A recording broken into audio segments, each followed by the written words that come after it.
c'est maintenant l'heure du défi numéro 3, légende autour du feu.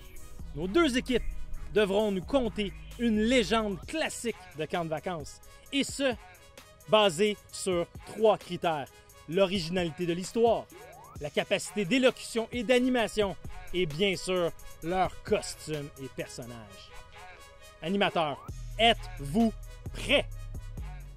Ce qui paraît, Tortolotte, tu connaîtrais où on peut trouver les fées? Évidemment que je connais cette histoire, mais je peux pas te la raconter. Et pourquoi donc? Tu l'as raconté à tous ces aventuriers. Je ne le dirai pas, tout comme eux. Entre nous, ça fait longtemps qu'on marche ensemble. C'est bon, c'est bon. Au-delà des montagnes, il y avait une forêt à Valmorin. Dans cette forêt, il y avait un aventurier qui y voyageait. Il installait son feu chaque soir. Et chaque soir, il entendait des bruits. Comme un crépitement, des flammes, du bois qui craque. Difficile à dire, mais en tous les cas, il y avait parfois même des choses qui brillaient dans les buissons. L'aventurier a donc mené son enquête et il a découvert qu'il y avait des fées dans cette forêt.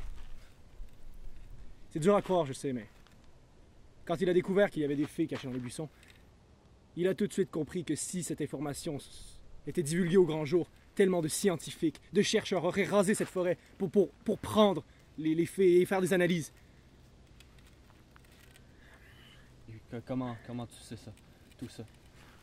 T'as une preuve à me fournir? Tu vois, la maison qu'on a construite ici à Valmorin, ça a permis de faire un refuge pour ces fées, pour les défendre. Personne se dirait, ah, c'est un camp, alors aucune raison qu'il y ait des fées, tu vois. Alors ils ont construit le camp Aide-Fille Valmorin dans l'objectif de protéger les fées. Mais le temps a passé, on leur a construit des cabanes dans la forêt.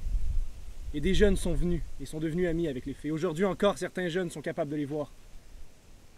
Mais elles ne se montrent pas à tout le monde. Seuls les cœurs les plus purs sont capables de les voir. Parfois même de les entendre. Je t'en ai déjà trop dit.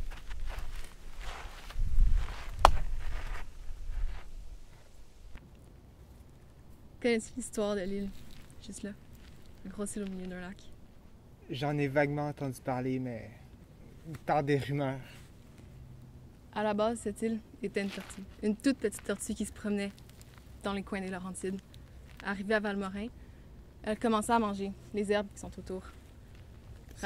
C'est pour ça qu'il n'y a plus beaucoup d'herbes maintenant, c'est ça? Oui, elle en a mangé la majeure partie.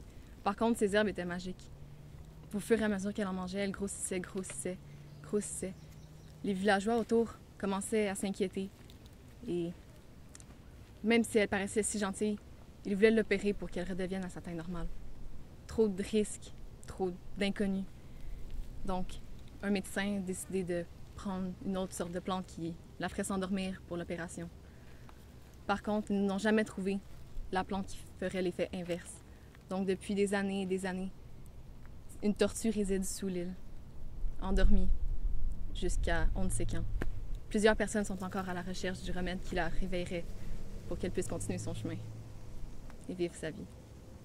Le résultat pour cette 3e épreuve légende autour du feu de camp. L'équipe gagnante, l'équipe Les Poulets